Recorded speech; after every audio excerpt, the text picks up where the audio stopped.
Hi, I'm Muna.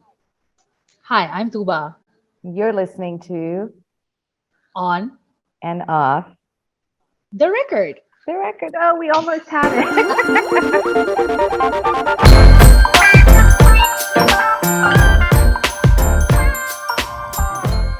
Cuba, why are we on video? When I think it's because people wanted to see our faces. They just like audio works, but video is better. So we're just trying out a new thing. Let's see if it works. And if people enjoy it, maybe we'll do more video. Yes. This week we're talking to Fahd Husain, and we really wanted to talk to him actually when he wrote that thread back in Mm-hmm. October saying that I quit journalism and I'm becoming a political person. So we'd reached out, but because of conflicting schedules, we weren't able to talk to him. And it seemed really cool to talk to him now since he's left that political position. And so we had a really good conversation. And what did you think of it? I think it was interesting. Like some of the things he said, I think we were definitely on the same page. And a lot of stuff, like I feel like I learned. So like his perspective is very different. I had no idea he had so much experience in actually launching news channels. I thought that I'd heard about Capital TV, but I didn't know about Express and Express 24/7, and even Dunya. So I thought that was something that I learned. And also, like, I didn't really realize how much launching a TV takes. Because I mean, I've never worked in TV, so yeah, it was something new. So for me, I thought our conversation about business models, which we've been talking Hmm. about a lot, that was interesting. I'm not convinced whether he's convinced of the need to decommercialize media. So Hmm. I'm curious. And of course, like when people listen in, they'll hear about it, but I do think I'm curious what role he will play. He's joined PNN Yeah. channel, so we're all gonna be watching it. I'm certainly gonna be watching it because I'm curious to see, based on our conversation, what are the new things that he's going to Hmm. try. I'm still on I'm still on another side, which is that why are we launching channels or new products or new outlets, which people put in all this money in, and then things don't work. So it's pulled out, and Hmm. then people lose jobs. I've seen this in all over the world. So I'm Yeah, curious yeah. what he will do that's different because, you know, you have seen places, outlets in India, for example, whether it's Mojo Story that are doing well and they are making money, Hmm. or The Wire in India, which received a grant and is putting in money to good use. So I'm very curious to see what he does next. If you like the idea of us talking to journalists purely about journalism and business journalism questions, please let us know so that we can continue these conversations. So thank you for joining us. I wanted to kick off our conversation by starting with the thread that you tweeted last year in which you said you were leaving journalism and taking on a political position. Since then, you are no longer in that political position. So I thought I'd start by asking, are you back in journalism? And if so, uh, what new reflections have you had since that thread? Thank you very much for asking me to speak with you. Yes, I've taken on a new assignment now. I'm no longer in the government. I'm back in the media, and I'm helping to build or rebuild or rebrand or relaunch a television channel in an attempt to bring some quality back into journalism. Gee, so I remember like I've spoken to a lot of people about this as well. You were in the core team that set up Capital TV. Could you tell me a little about that? Like, what was that like, and how is that compared to what you're doing right now? And also, do you see scope for like television journalism now, or is it just all online? Capital was about the second, or in fact, perhaps the third project that I did. Before that, I helped set up or led the news operations for Express News Television, which was in 2008 and which became a big success. I also led the launch of Express 24/7, which was an English channel. I was also the head of news for Dunia TV, and then I launched Capital TV as its lead, and now I'm rebranding and relaunching the PNN channel. So my experience in terms of leading a television project, television news channel, I've done about 4 or 5 over the last 15 odd years. Is that times have changed, audiences have changed, the media landscape has changed, and news consumption patterns have changed. So in many ways, the experiences and the experience is always helpful, but the principles that I applied for channels in 10 years ago, I feel are no longer as applicable as they were then. Things have changed, especially with the arrival of social media. I think television channels really have to relook at how they present news and what constitutes news for the new audiences. So I think it's a different it's a difficult a challenge. Um, but I do feel that a lot of media organizations are refusing to recognize the need for change. Mm-hmm. And that's what I'm trying to build into this new project that I'm doing. When you began journalism, your career in journalism, there was an understanding of sorts of who gets to call themselves a journalist. Now, with so many publishing platforms available to air your views, that debate has changed, and you often hear people saying, "This is ye journalist nahi hai, ye journalist hai." Against the backdrop of so much disinformation, propaganda, and now the threat of AI, do you think there should be more conversations about, for example, journalists being licensed? Could that be a good way to help fight some of the propaganda, disinformation out there? And if so, who should issue that kind of a license? Well, I think the need for this kind of a conversation is absolutely there, and it is correct. We need to have this conversation. The bigger question is this the right way? So there is a vacuum. There is a requirement for journalists to step up and do what they are trained to do, what they are supposed to do in terms of verification of stories, and then making sure that they apply all the editorial filters before they broadcast any news. But the issue of who is a journalist and who is not a journalist is not an easy one. It's never been easy. It's become more difficult now. Even in the past, this debate, I mean, remember and recall this debate happening not just in Pakistan, but also abroad in media markets, which were much more, who were there around for much longer than the media market in Pakistan. And the question of whether there should be some sort of a licensing, I think it's a difficult one. Because unlike, for example, the legal profession or the medical profession, in journalism, it is very, very difficult to actually have some sort of either an exam or some sort of a requirement to be able to do this. I was studying at the Columbia Journalism School when 9/11 happened. And the media there also went through a severe crisis in the next couple of years. Because if you look back, once 9/11 happened, it wasn't just the American politics that changed, because the American media also changed in many ways. And I was there to witness it firsthand, not only as a student that year at Columbia, but also as somebody who was working for an American news channel the year after that. This is when the war in Iraq was just starting. So I had like a first-hand experience of how such challenges came about, and there was a lot of debate at that time.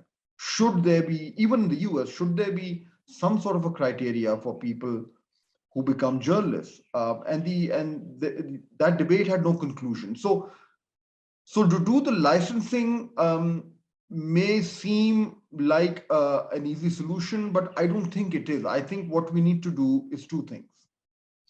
Number one, our media organizations really need to strengthen their editorial structures because they are under a severe threat from social media, not just digital media, but social media, knowing that mainstream legacy media organizations are not the only channels or providers of news and information any longer. They have to compete with social media, which has zero filters. So I think at a time when it is very difficult for people to know what information to trust and what not to trust, the importance of traditional formal media organizations becomes even more. But in order to do that, they have to make sure that they are providing content and services that people can trust, because it is only trust that will bring audiences back to mainstream media organizations and mainstream journalists. If that trust is not there, then I think these traditional media organizations are going to lose their way. So going back a little to what Muna asked you about your thread last year, I was wondering, like, for someone like myself, like I have actively left journalism since for the last 2 years. Would you recommend coming back into it? Like I feel like whatever was going on in the newsroom at that time, it just isn't, like, I just feel like there's no space for me. Like, how do you feel about that? Do you feel like there's still something to do in journalism, something to learn? I mean, I understand where you're coming from. And I think I've met a lot of people who hold similar sentiments like you do.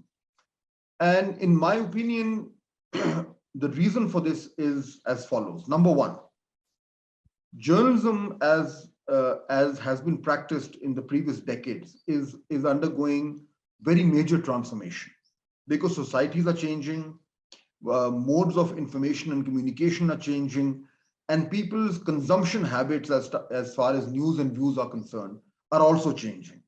The differences between those who provided information and those who consumed information are now blurring, because those people who in previous years and decades were consumers of information are now themselves providers and generators of information through the social media.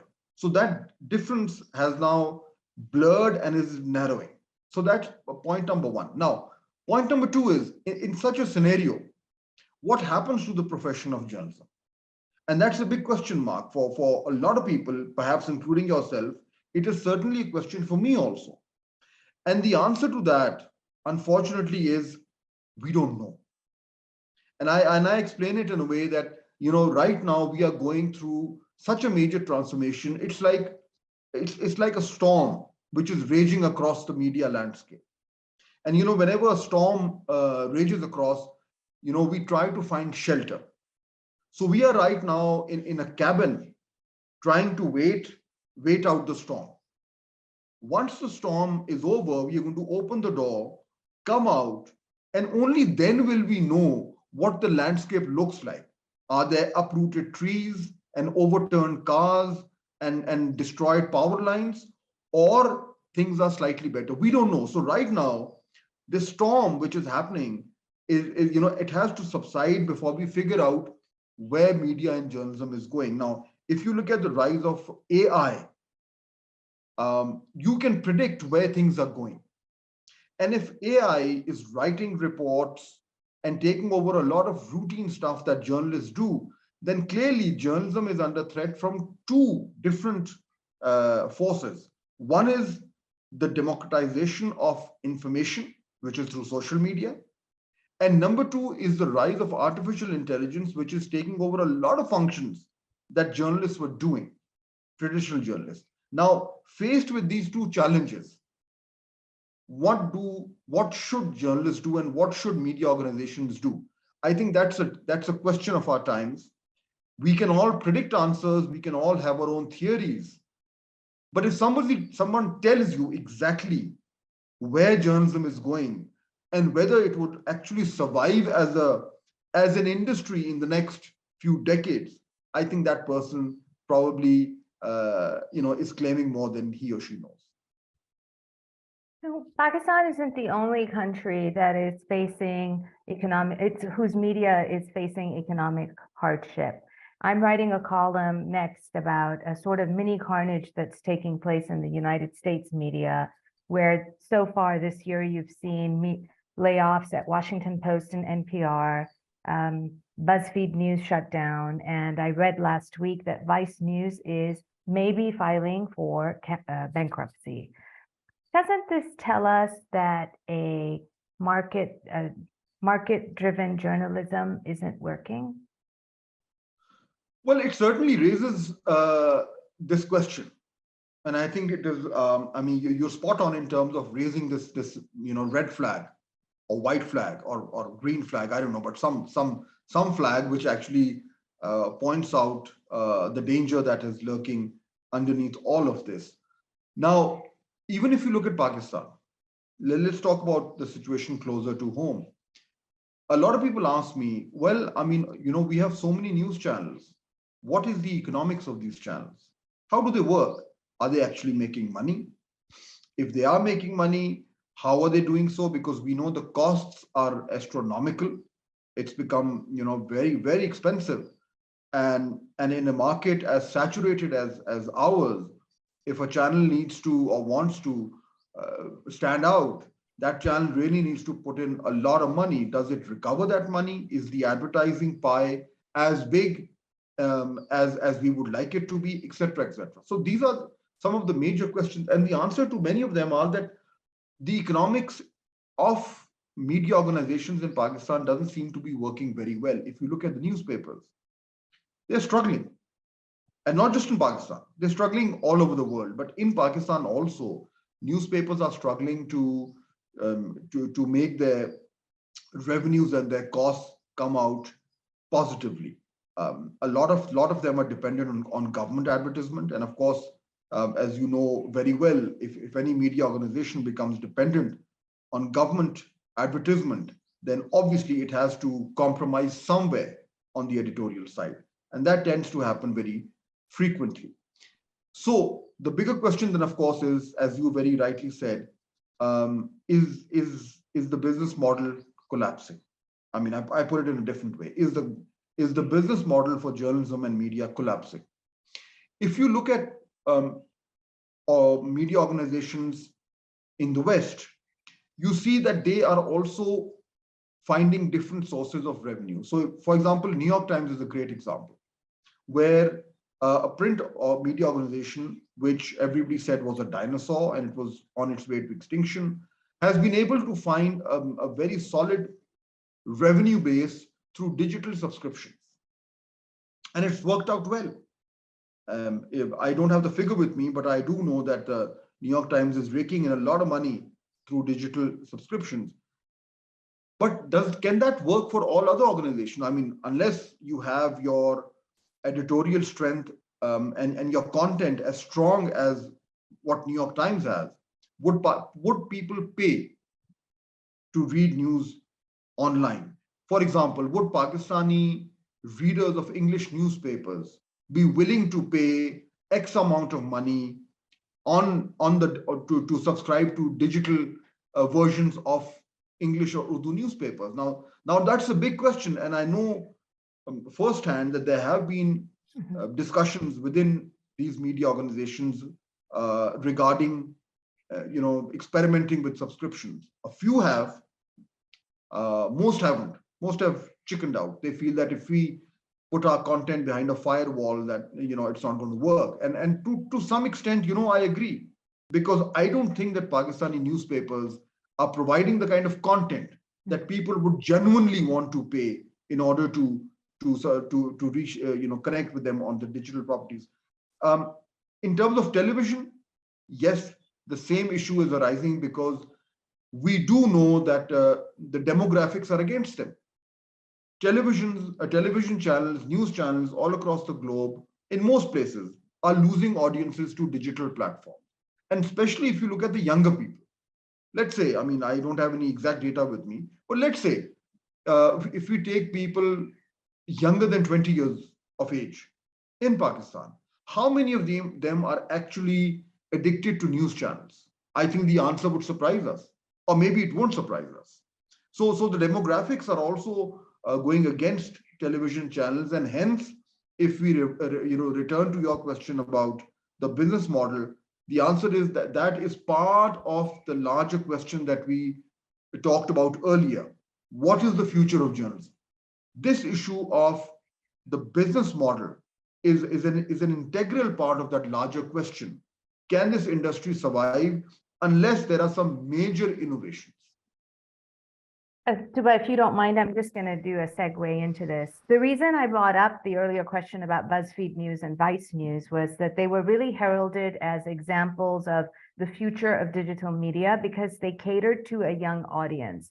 Now, a lot of their obituaries that are being written are reflecting on why, what happened because they had the young audience in with their listicles and they got Pulitzers for their investigative reporting as well. And the question that I am left wondering that I'm posing to you is this because nobody's really thinking of journalism as a public utility or as a public good and is instead looking at it now solely through the lens of commercialism? It sort of ties into what you're saying. What is the future of journalism? Meaning, should we start looking at it from a public media lens? I think one of the problems with journalism right now, one of the challenges is exactly what you referred to. Is it any more considered a public good? Mm. Is it considered a profession that is an integral part of democracy? Is it still seen as a service that is essential for democratic societies to flourish? Now, this was the original philosophy of journalism, if I could dare to use that word. If we go back, to the evolution of journalism in the last couple of 100 years, at least since 1800 onwards, in the US and the UK, we see that it started off as something else, but then it slowly evolved into this, a major player in terms of strengthening of democracy and representative government and free societies. That's how its role became evolved into, and especially when we come into the 20th century, we see it evolving even faster. But today, if you look at the media landscape, and here I would say that there's not much of a difference between what is happening, for example, in the US or in Pakistan. We see that journalism has begun to struggle to read, or media organizations have begun to struggle to retain audiences.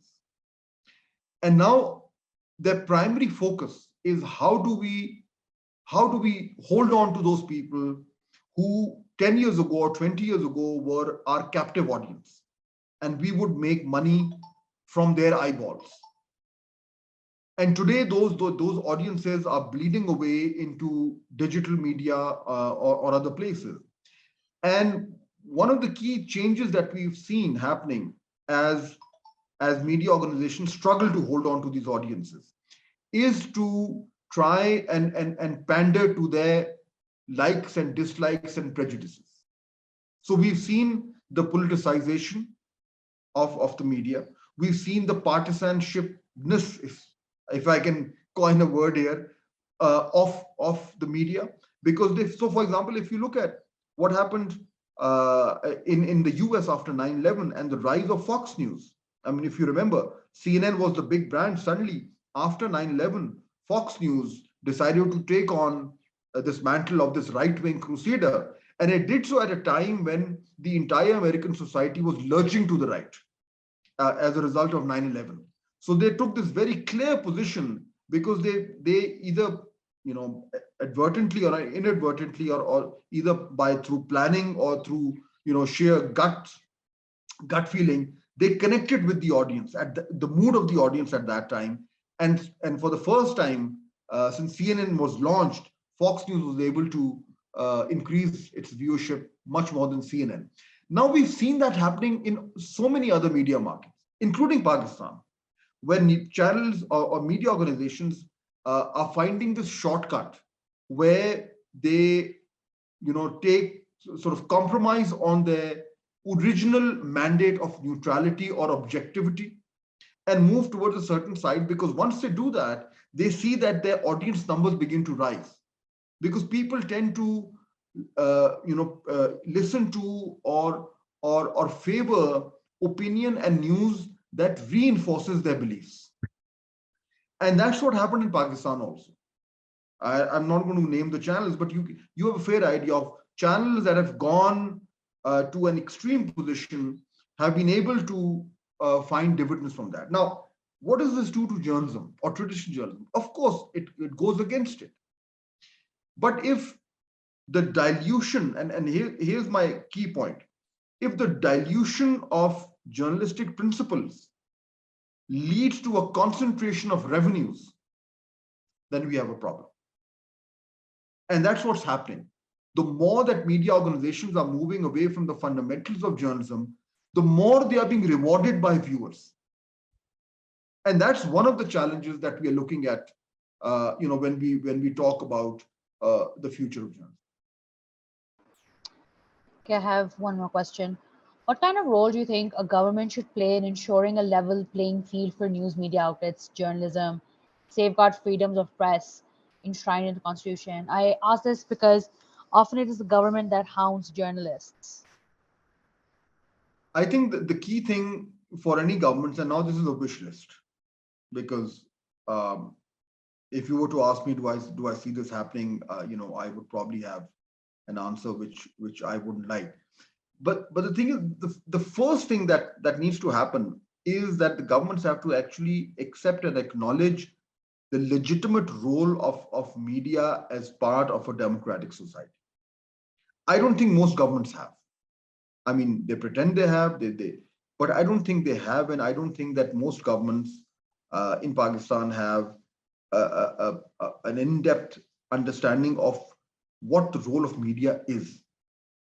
Unfortunately, the same holds true for a large segment of our population, because media has evolved in Pakistan in the last 3 decades, but it hasn't really evolved in a way or in a direction that it should have. If you were to ask me, like I did print journalism in the 90s. I started off in 1991. I did print journalism for 10 years. Then I went abroad, did my degree, came back and started television. And that's when television had just started out in Pakistan, private television.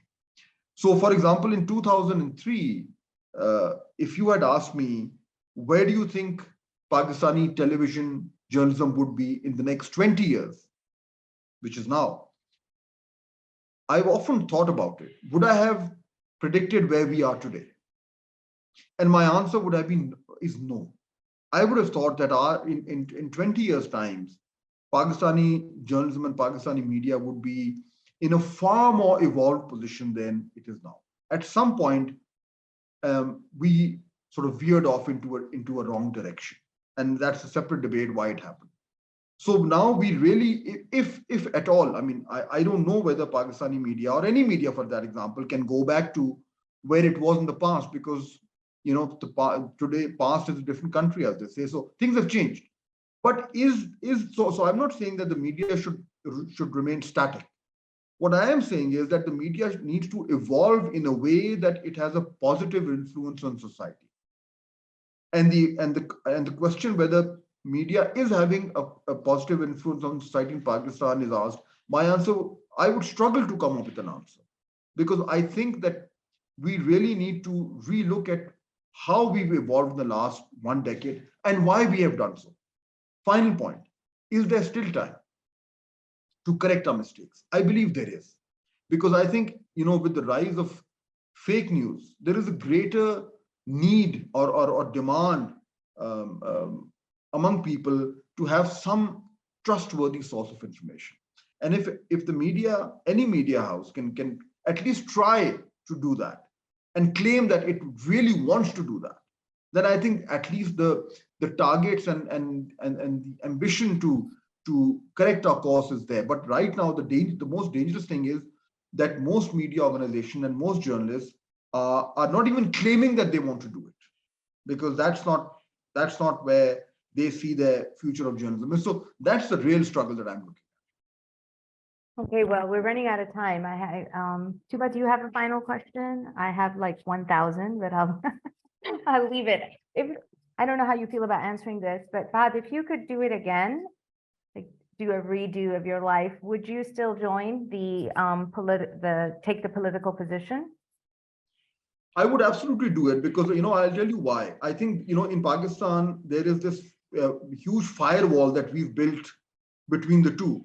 Whereas in so many other mature media markets, that's not the case. People go, people come back, they learn from it. The experience is invaluable. I tell you, I've learned so much in the last 1 year, more than I've learned in so many years. And I think all of that experience, exposure, knowledge, understanding is going to reflect in my writings, in my analysis. That's which I'm going to be starting very soon. So it's been a very eye-opening experience for me, both in good ways and some in not so good ways. But as a journalist, I feel that I'm more enriched and I'm more clear about things. And I think there's going to be a greater nuance, I hope, in my writings and in my analysis now that once I start doing that again.